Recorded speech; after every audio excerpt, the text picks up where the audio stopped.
So yeah, just a quick one on this hot Monday afternoon. What makes most Zimbabwean businesses fail? And from the way I see it, there are five things that make most Zimbabwean businesses fail, whether it's a good economy, whether it's a bad economy. And I know for a fact 2024 was difficult for most people, but I think without these five things, then you just destined for failure, whether you're in a good economy, as I said, or whether you're in a bad economy. So to kick it off, we have number one, which is a lack of systems and processes.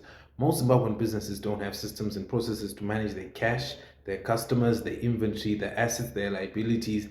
And it's pretty easy to see at the moment you walk into a business and they don't have any way of recording their sales, their inventory, their employees' information. And usually you can see this from the beginning. If there's no point of sale, that should show you that for sure there's no system. And without a system, you can't measure, you can't review, and you can't set targets. So without systems and processes, definitely you're destined for failure. Then number two is a misappropriation of funds. And when we're talking about a misappropriation of funds, most people don't understand that there's a division between you and the business, meaning that the business is supposed to grow separate from you. But what most people do is as soon as the business starts growing, you find they buy the luxury cars, they buy a stand, they build a house, and you'd find after 10 years of operating your business, you have your beautiful house, you have your beautiful car, but then your business is at the same level it was 10 years ago.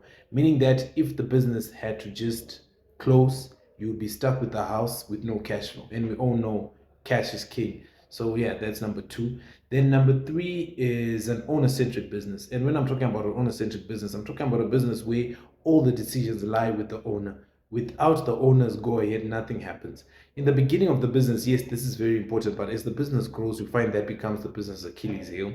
Then number four is an obsessive belief in spirituality. Now, whether this be our African religion or whether it be the Western religion, obsessively believing that if I pray, if I fast, if I go to a traditional healer or witch doctor, they'll be able to give me something to get my business to work. From what I've seen and from my own observation, really that just doesn't work, really. Because if it really worked, then they wouldn't be Google, they wouldn't be Strive Masiwa, everyone would be just getting it if it was just that easy to get. But really, when it comes down to business, it's about the fundamentals. What are you selling? Do people want to buy it or not? And how are you selling it? How are you selling to the market? So yeah, obsessively believing that that's going to work for you, I think that's where the problem is. But just having a belief in something is definitely important, but obsessively believing in something, yeah, that's problematic. Then number five is not understanding customer is king. Most people don't understand what is meant when we say customer is king. And I know there are different interpretations for what customer is king means. But from my point of view, when we're talking about the customer is king, we're talking about the customer is the market in this example. So the market is the one that dictates what it wants, just like a king. If the king says he wants A, B, C, D, then you need to play along to what the king wants. And most of the time, if the market says it wants something and it doesn't want a particular item, then you need to give the market what it wants at a particular price.